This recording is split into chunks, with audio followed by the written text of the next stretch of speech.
kita explore bazar Ramadan. Kita jalan kaki. Time puasa tu. First day puasa. First day puasa jalan kaki. Pergi bazar. Mau jogging best tu. Tapi kita gilek-gilek tak? Dah pakai selipar ya nak? Yes. Pakai selipar je. Selipar ya. Gilek-gilek. Ya. Yang penting hati-hati. Tapi jalan kita ke simpang hati-hati. Okey. Jom.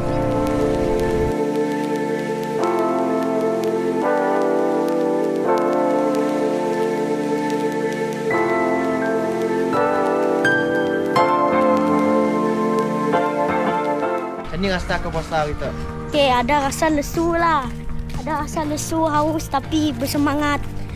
Bersemangat untuk menunaikan ibadah puasa. Setakat 1 km je. Saya dah masalah. Saya dah masalah. Kita boleh tapau nak. So, boleh tapau nanti dia dah 100.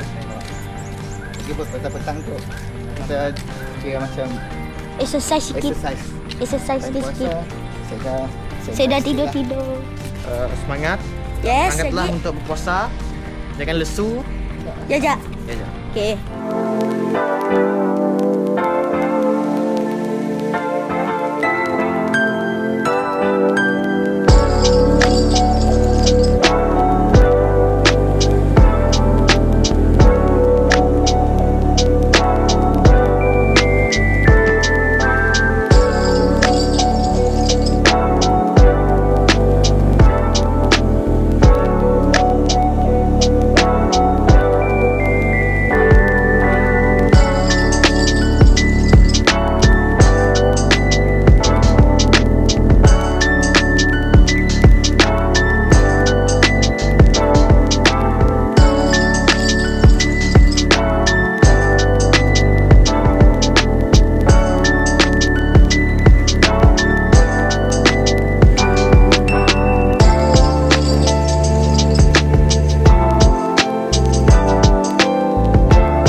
Sikit.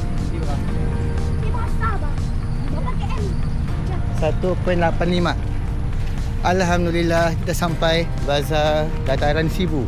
Kita dah sampai di dataran Sibu.